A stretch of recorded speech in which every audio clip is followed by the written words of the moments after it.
On board one of the transports headed for the island of Saipan in early June 1944, a battalion surgeon gave a group of Marines a lecture on what they could expect when they reached their destination. In the surf, he explained, were barracuda, sea snakes, anemones, razor-sharp coral, polluted waters, poison fish, and giant clams that shut on a man like a bear trap.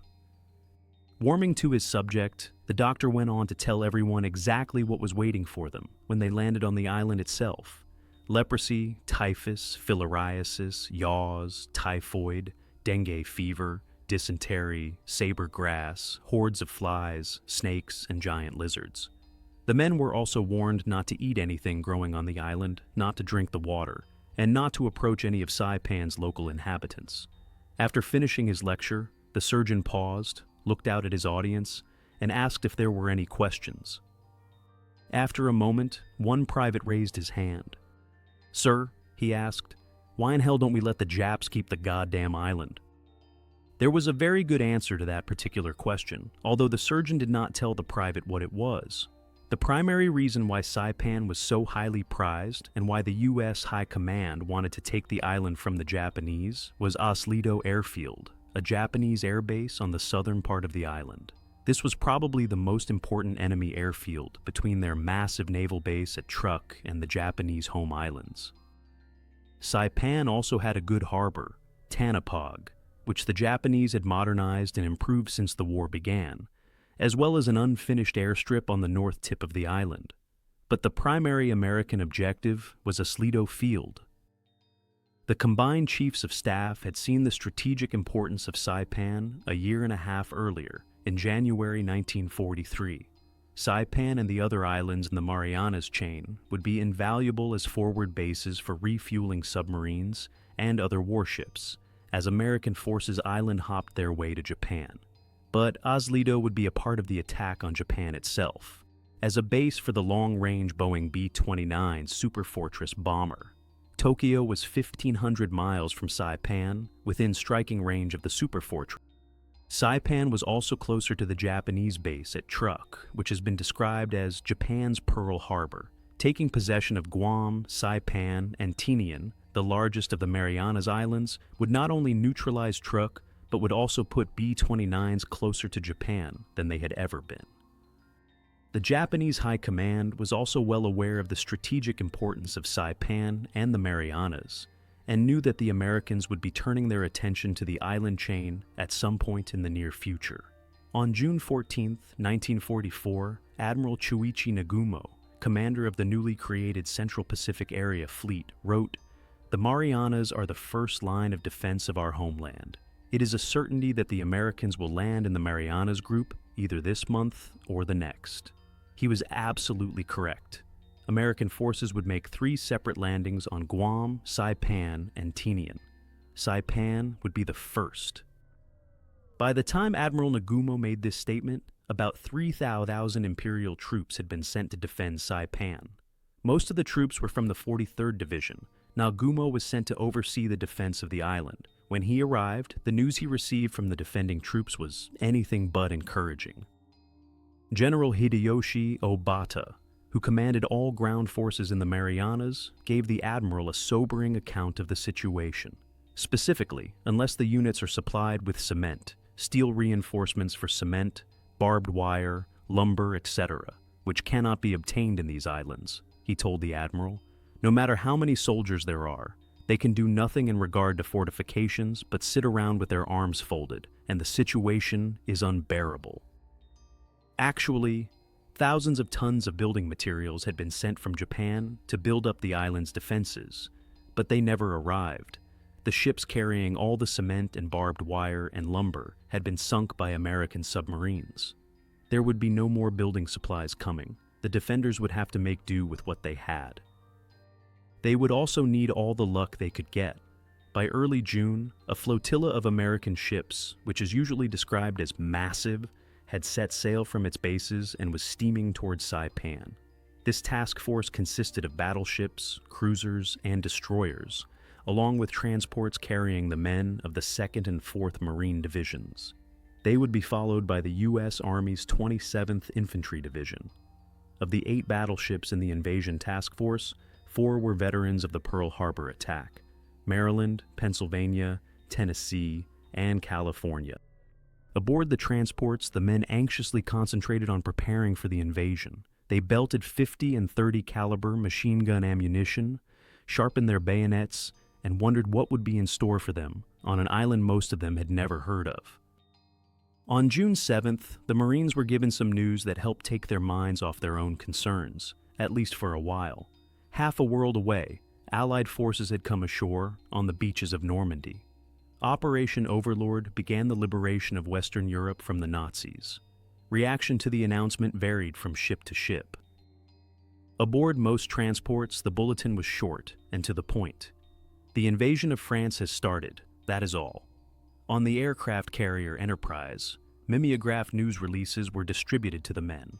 Groups of 3 and 4 leaned over each other's shoulders to read the releases as they came in, and the men shouted each other into silence whenever another announcement came over the loudspeaker. Most of the men throughout the task force reacted with relief and satisfaction when they heard the news, although some responded by saying, "Thank God," to no one in particular. The news of the Normandy landings was as welcome to Vice Admiral Richmond Kelly Turner, the commander of the Joint Expeditionary Force, as it was to everyone else in the task force. But Turner had more immediate things to worry about. This would be his 5th major amphibious operation after Guadalcanal, the Central Solomons, the Gilberts, and the Marshall Islands, and he probably knew more about this specialized type of warfare than anyone else. He would be putting all his knowledge and experience to use in the impending Marianas campaign. Admiral Turner set the date for the invasion of Saipan for June 15, 1944. The landings on Guam and Tinian would depend upon how events turned out on Saipan. The sooner that Saipan could be secured, the sooner the dates for invading Guam and Tinian could be decided. The overall operation for capturing the Marianas, the invasion, and securing of all 3 islands was given the code name Forager. While Turner's expeditionary force made its way towards Saipan, a fast carrier group commanded by Admiral Mark A. Mitcher began a series of airstrikes against Saipan and Tinian. On the morning of June 11th, a total of 11 aircraft carriers launched more than 200 fighters and bombers against both islands. On Saipan, they destroyed more than 100 Japanese aircraft. 2 days later, the battleships arrived at both Tinian and Saipan and began their own bombardment. At Saipan, they kept on shelling until just before the landing force went ashore. To the gunners on board the ships, it seemed that nothing could possibly be alive on the island, not after the pounding it had taken for the past 2 days. Battleships, cruisers, and destroyers of the task force began their final bombardment of Saipan at 5:50 a.m. on June 15th. 12 minutes later, Admiral Turner gave the order: land the landing force. On every transport, the chaplain's last prayers and blessings were broadcast over the ship's loudspeakers. One chaplain said, "Most of you will return, but some of you will meet the God who made you." An officer turned to a war correspondent and said, "Perish the thought department." It took until 8 a.m. before the landing force was actually ready to land. Shortly before that hour, more than 700 landing craft, filled with 8 battalions from the 2nd and 4th Marine Divisions, started for Saipan's western coast. The first of the landing parties came ashore on Beach Red 2 at 8:44 and came under heavy fire almost immediately. A Marine colonel, the operations officer of the landing force, described the scene in his report. The opposition consisted mostly of artillery and mortar fire from weapons placed in well-deployed positions, as well as fire from small arms, automatic weapons, and anti-boat guns sighted to cover the beach areas. American warships sailed back and forth off Saipan's western beaches, firing at inland targets. Others entered the strait between Saipan and Tinian and unleashed their ordnance at Saipan's southern tip. As the landing craft approached the shore, the defenders began shooting back. The battleship Tennessee and the cruiser Indianapolis, the flagship of Admiral Raymond Spruance, were both hit by Japanese shore batteries. As the landing craft made their runs toward the beach, they came under fire as well. The run-in was about 1,500 yards, although it must have seemed a lot longer than that to the men in the landing craft. Shells exploded all around them. Some of the boats were hit, and several were sunk. The rest kept going. There was no other option. At the shoreline, the landing craft discharged their Marines, who ran as low and as fast as they could to get off the beach. While the Marines were landing, dozens of aircraft came in to strafe the Japanese defenses, and the warships kept pounding the shore batteries. An observer described the site as organized bedlam. North of the invasion beaches, Admiral Nagumo watched the landings from a 30-foot observation tower. The admiral stared out to sea at the fantastic array of American ships, absolutely transfixed by the sight.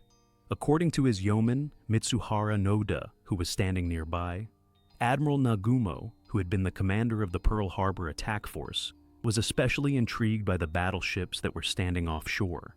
He pointed out to Noda that at least 4 of those battleships had been sunk by his carrier-based aircraft at Pearl Harbor. Noda recalled that the admiral's tone indicated as much admiration as concern. The first objective of the Marines after they had fought their way off the beach was the abandoned village of Charankanoa.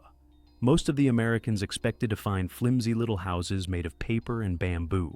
Instead, they found themselves facing a complex of 1- and 2-story concrete pillboxes, most of which were covered with bougainvillea in bloom.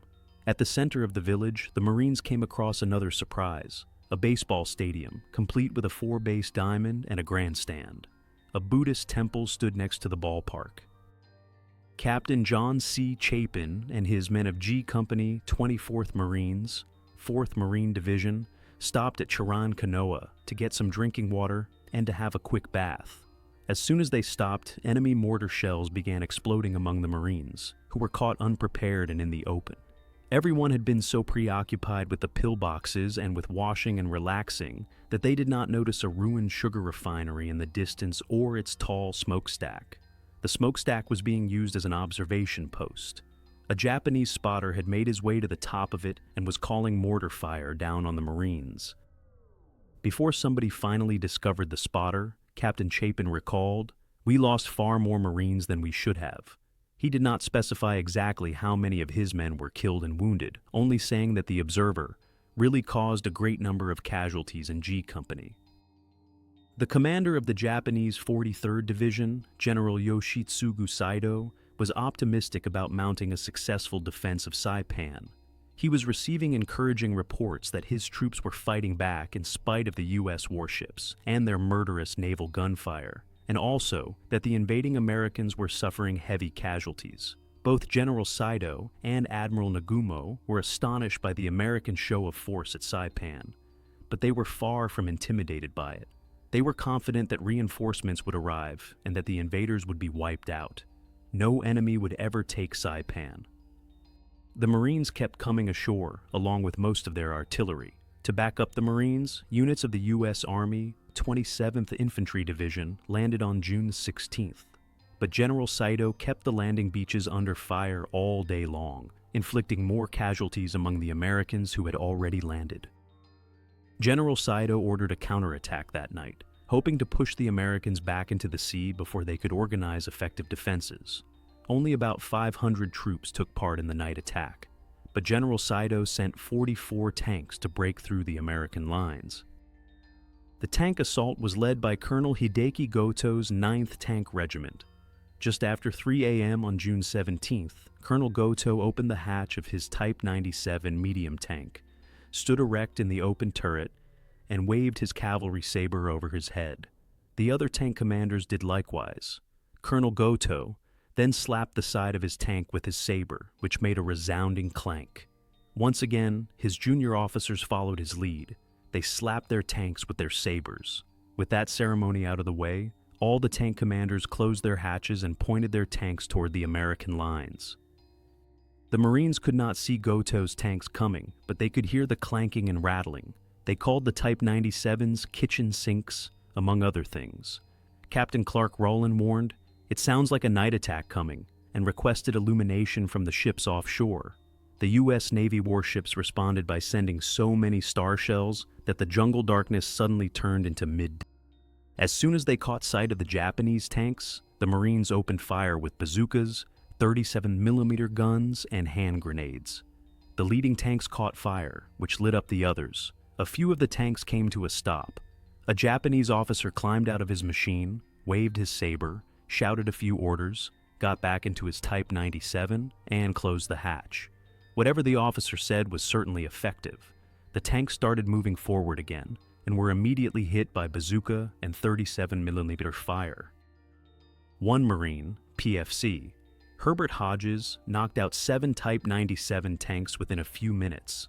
Another Marine knocked out 4 tanks with his bazooka before running out of ammunition and disabled a 5th tank with a hand grenade. By dawn, all but one of Goto's tanks had been destroyed. One was literally blown apart by an offshore destroyer's 5-inch gun at about 7 a.m. The burning wrecks of Goto's tanks littered the battlefield. General Saito's night tank attack turned out to be a complete failure. By the morning of June 17th, the Saipan beachhead had been secured. It had cost about 3,500 casualties, but the landing beaches belonged to the American troops. The rest of the island was far from being secured, however, and Asleto Airfield was still in Japanese hands. Less than an hour after their night encounter with Goto's medium tanks, units of the 2nd Marine Division began an advance of their own. By the end of the day on June 17th, the beachhead north of Beach Green 3 had more than doubled in size, and Marine General Holland M. Howlin' Mad Smith, the commander of all American ground troops on Saipan, had set up his command post at Charan Kanoa. Units of the 165th Regiment of the U.S. Army's 27th Infantry Division reached the perimeter of Asleto Field by 2 p.m., and the 124th Marine Regiment, 4th Marine Division, had captured what has been described as a commanding height overlooking the airfield. General Saito and Admiral Nagumo were still expecting reinforcements to come to the relief of the Japanese troops on Saipan. A Japanese fleet under Admiral Jisaburo Ozawa had been ordered to attack the enemy in the Marianas area and annihilate his fleet. With the American warships out of the way, Japanese reinforcements would be able to land on Saipan and link up with General Saito's troops. If the Americans could be isolated and cut off from any further supplies, it would only be a matter of time before the enemy invaders were all either killed or captured. Admiral Ozawa's mobile fleet made contact with Admiral Mark Mitcher's Task Force 58 on June 19th. The results of the ensuing battle were not what General Saito, Admiral Nagumo, or Admiral Ozawa expected. The Battle of the Philippine Sea was a disaster for the Japanese Navy. Ozawa's mobile fleet lost 3 aircraft carriers, and hundreds of aircraft were shot down in what became known as the Great Marianas Turkey Shoot. Ozawa withdrew. With no naval forces in the area, the Japanese garrison on Saipan was isolated. A few attempts were made to reinforce the Japanese troops on Saipan. The commanding officer on Tinian tried to send soldiers across the Saipan Channel several times, but the narrow strait was too closely watched by American warships for any of them to make the crossing. 2 infantry units were also sent from Guam in 13 landing barges filled with men and artillery. They never came any closer to Saipan than the island of Rota, which is about 1/3 of the way between Guam and Tinian. The troops remained on Rota until the end of the war. In his History of U.S. Naval Operations in World War II, Samuel Eliot Morrison wrote, "As a result of the naval victory, all Japanese forces ashore were sealed off and doomed." He went on to say that the defenders of Saipan forced the United States to pay a heavy price for the island. A Japanese tanker who had not taken part in the disastrous night attack of June 16th and 17 wrote in his diary, "The remaining tanks in our regiment make a total of 12. Even if there are no tanks, we will fight hand to hand. I have resolved that, if I see the enemy, I will take out my sword and slash at him as long as I last, thus ending my life of 24 years.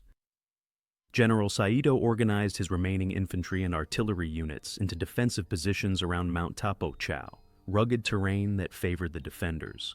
Some of the nicknames given to these positions were Hell's Pocket, Death Valley, and Purple Heart Ridge.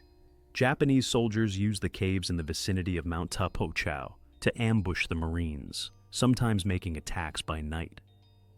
American troops were as determined to capture Saipan as the Japanese were to defend it.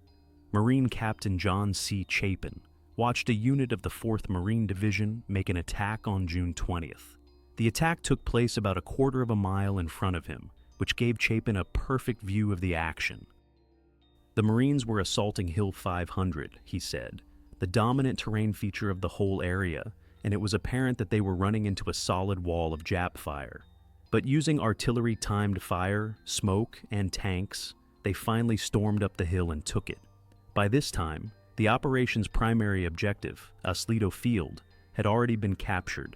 The airfield was renamed Isley Field, after Commander Robert H. Isley, who had been killed 5 days earlier. Commander Isley's TBF Avenger had been hit by anti-aircraft fire and crashed on the south side of the airfield's runway. 4 days after its capture, P-47 Thunderbolts of the 19th Fighter Squadron landed at Isley Field from the escort carriers Manila Bay and Natoma Bay. The fighters were immediately fitted with launching racks for rockets and proceeded to deliver a rocket strike on Tinian a few hours later. By the autumn of 1944, B-29 superfortresses would be flying bombing raids against cities on the Japanese mainland from Isley Field. The Saipan operation also saw an unfortunate occurrence of inter-service rivalry. On June 22nd, the U.S. Army's 27th Infantry Division had been inserted into the center of the line between the two Marine divisions as they moved forward. The Marines took Mount Taipo Pale and then Mount Tapo Chau. Unfortunately, Major's General Ralph C. Smith's 27th was unable to maintain pace with the more aggressive 2nd and 4th Marine Divisions on its flanks, and the front line sagged in the middle. Marine General Holland Smith, who held the Army in low regard anyway, was unhappy with the performance of the 27th Infantry Division. As far as he was concerned, the 27th was not aggressive enough, and he blamed the division's commander, General Ralph Smith, for its shortcomings. Holland Smith complained to Admiral Turner that Ralph Smith's division was slowing the overall advance on Saipan and suggested that its commanding officer should be relieved of his command. Agreeing that a change of leadership would get the 27th Division moving again, Turner and his superior, Admiral Raymond Spruance, approved the request, replacing the division commander with Army Maji, General Sandiford Jarman. The change in command did not seem to make much difference in the speed of the advance up Saipan. While the 27th Division fought on, the 2nd Marine Division endured 3 days of brutal, relentless fighting, marked by furious banzai charges. On the 4th day, the Japanese pulled back into Saipan's treacherous interior, hoping the terrain might slow the American advance. The terrain was perfect for the Japanese defenders. The Americans' progress was impeded as much by the difficult landscape as by the enemy. In fact, the caves and ridges that were giving Japanese troops excellent snipers' posts and sweeping fields of fire were holding up the American advance more effectively than General Saito's diminishing number of troops. By June 25th, only about 1,200 able-bodied Japanese soldiers and 3 tanks remained on Saipan. One of Saito's commanders, General Keiji Igeda, radioed Saito's headquarters that Saipan could not be held. The fight on Saipan as things stand now is progressing one-sidedly, the Japanese officer reported, since along with the tremendous power of his barrages, the enemy holds control of sea and air. Any lingering optimism had disappeared, but there would be no surrender. Saito's message back to Igeda ended. The positions are to be defended to the bitter end, and unless he has other orders, every soldier must stand his ground. American units continued to push their way north, in spite of Japanese resistance. A private first class with the 23rd Marine Regiment described how the men in his unit dealt with enemy cave defenses. Quite often there would be multiple cave openings, each protecting another, he recalled. Laying down heavy cover fire, our specialist would advance to near the mouth of the cave. A satchel charge would then be heaved into the mouth of the cave, followed by a loud blast as the dynamite exploded. Sometimes hand grenades were used instead of a satchel charge. Warships offshore added their support to the advancing troops. A Japanese prisoner told his interrogators that naval gunfire was the most dreaded of all American weapons, even more than field artillery or aerial bombardment, adding that it was the greatest single factor in the American success on Saipan. Occasionally, some of the warships would be detached to take part in the softening up of Guam and Tinian in preparation for the landings on those islands. Just after midnight on June 27th, about 500 Japanese soldiers managed to penetrate the American lines around Isley Field, where they set fire to a P-47 and damaged 2 others. After doing as much damage as possible at Isley Field, the Japanese continued on to some nearby high ground, where they encountered a Marine position. The battle went on for most of the morning. The Marines lost 33 killed and wounded. Japanese losses were 140 men. Escaping Japanese were found and killed later in the day. By the last days of June, the end was clearly in sight for the Japanese forces on Saipan. General Saito had moved his headquarters to a cave at the northern end of the island, and one of his battalions had been reduced to 100 men. But the Japanese troops resolutely refused to give up. According to one American account, enemy resistance was isolated, sporadic, and desperate. American troops kept moving north.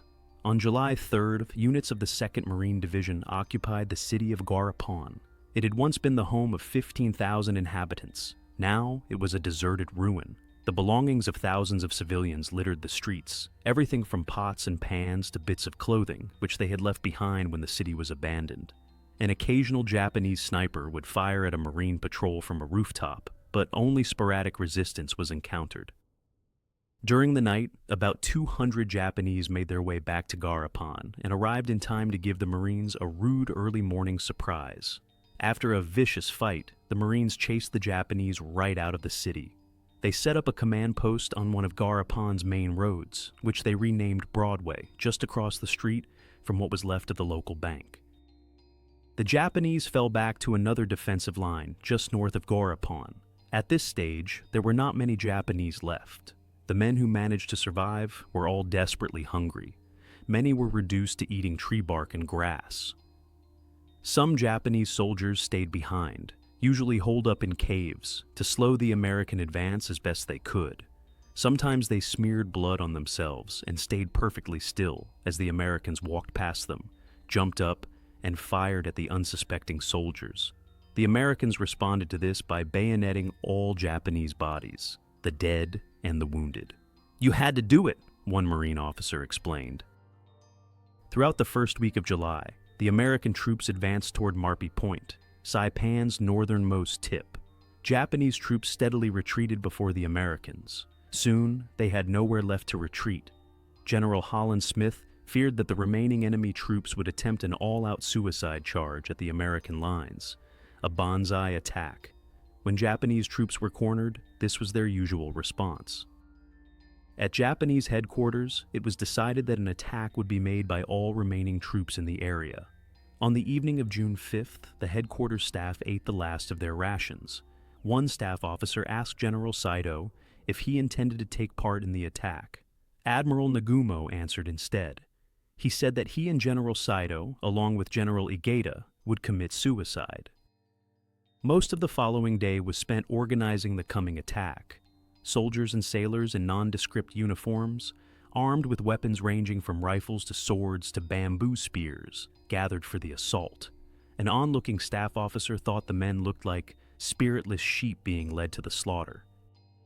On July 6th, General Holland Smith paid a personal visit to the senior officers of the 27th Division to warn them that a banzai attack was likely to come down the coast along the flat ground of the Tanapag Plain within 12 hours.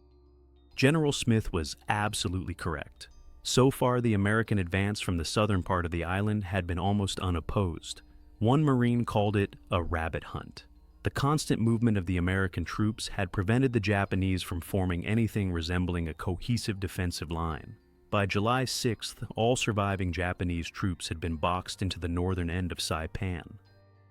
At about 4 a.m. on July 7th, the defenders reached their jumping-off point and prepared to charge down the northwestern shore of Saipan toward Tanapag village. As the sky began to brighten, the sound of a rifle was heard in the distance, the signal to attack. Between 3,000 and 4,000 men began moving forward. They ran headlong down the Tanapag Plain and threw themselves at the 1st and 2nd Battalions of the 105th Infantry Regiment, 27th Infantry Division.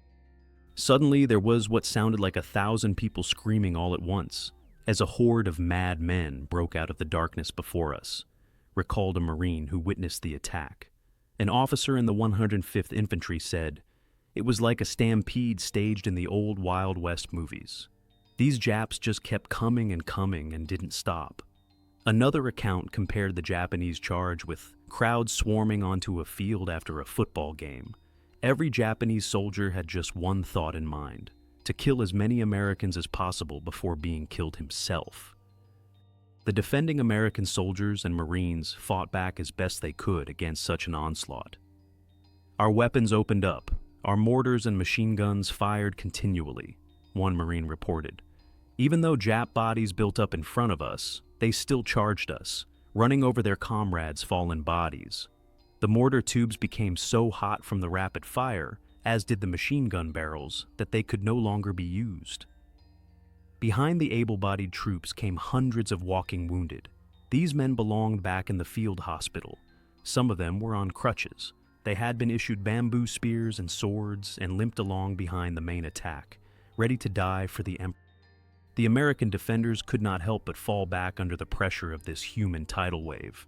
They managed to slow down the charge with artillery, including 105mm howitzers, 50 caliber machine guns, and sometimes bayonets and rifle butts. The 2 battalions of the 105th Infantry formed a defensive perimeter near Tanapog village. By late afternoon, the Japanese spearhead finally lost steam and then was stopped altogether. The 105th Infantry's 2 battalions had suffered nearly 1,000 casualties, but had killed nearly 3,000 Japanese. A final count of all Japanese killed in the suicide charge came to just over 4,300. Saito, Nagumo, and Igeda had already made good their pledge to commit suicide. All 3 of them had been shot through the head by their aides at about 10 a.m. on July 6th. Admiral Nagumo especially requested that he should be shot by a naval officer. Morrison thought it ironic that the proud commander of the 1st Air Fleet and Pearl Harbor striking force, of the crack carriers that had ranged victoriously from Oahu to Trincomalee, should die such an obscure death in a cave on Saipan. On the day following the Japanese suicide charge, the Americans began their final mopping up of the island. Holland Smith transferred most of the 27th Division to what amounted to strategic reserve and combined units of the 2nd and 4th Marine Divisions and the 105th Infantry Regiment in a final northern sweep toward Marpy Point. The remaining Japanese forces were not about to let the advance go unchallenged. They came at the Americans in suicidal rushes that could have only one outcome: miniature versions of the suicide charge that had been made the preceding day. Marines finally reached Marpy Point on July 9th, and units of the 4th Division captured a still unfinished airstrip on the northern tip of the island. At 4:15 p.m., Admiral Turner announced that Saipan was officially secured. The Americans next turned their attention to Saipan's sisters, Guam and Tinian. The Battle of Saipan might have been officially over, but the fighting was far from finished. For several weeks, small groups of Japanese soldiers still attacked the occupying American troops from hidden caves. Some of these attacks were made at night. Destroyers furnished star shell illumination and sometimes gunfire in support of the American units. A flag-raising ceremony was held at Holland Smith's headquarters at Charon Kanoa on the morning of July 10th. But a grisly postscript to the capture of Saipan began the following day. Hundreds of Japanese civilians, probably as many as 1,000, committed suicide rather than allow themselves to fall into the hands of the enemy. Japanese government propaganda had told the civilian population on the island that the Americans were devils who would kill and mutilate anyone they captured. Most of the civilians who lived on Saipan, about 25,000, were uneducated, and many believed what they were told. Some jumped from the northern cliffs into the sea. The cliffs were very steep, very precipitous, a Marine observer wrote. The women would come down and throw the children into the ocean and commit suicide. Others were killed by Japanese soldiers. The Jap soldiers would not surrender and would not permit the civilians to surrender, the same Marine recalled. I saw with my own eyes women, some carrying children, come out of the caves and start toward our lines. They'd be shot down by their own people. Soldiers also killed themselves. Some estimates put the number of military suicides as high as 5,000. It was a sad and terrible thing, an American reflected, and yet I presume quite consistent with the Japanese rules of Bushido. Another American officer took a less sympathetic point of view. This episode was a grim reminder that the road to Tokyo would be long and hard. Japanese dead, including suicides, totaled between 23,000 and 24,000, depending upon which source is consulted. American casualties numbered between 3,000 and 3,500 killed. Admiral Morrison gives the number of killed and missing as 3,426 and wounded as 1,399 for a total of 16,525. Saipan was a very costly operation for U.S. forces, but it was a disaster for Japan. I have always considered Saipan a decisive battle for the Pacific Offensive, General Holland Smith wrote. Saipan was the naval and military heart and brain of the Japanese defense strategy. The German naval attaché in Tokyo agreed with General Smith. Saipan was really understood in Tokyo to be a matter of life and death, he said. General Smith himself had predicted that the fate of the empire will be decided in this one action. Japanese officials in Tokyo certainly did understand the implications of what had happened at Saipan. One of the most immediate repercussions relating to the loss of the island was the fall of Prime Minister Hideki Tojo and his government. Tojo resigned on July 18th, along with his entire cabinet. In the wake of Tojo's resignation and the loss of Saipan, there was some talk that his successor, General Kuniaki Koiso, might even begin peace negotiations. But no high-ranking Japanese officer or politician would propose peace with the Allied powers. The war in the Pacific went on for another year.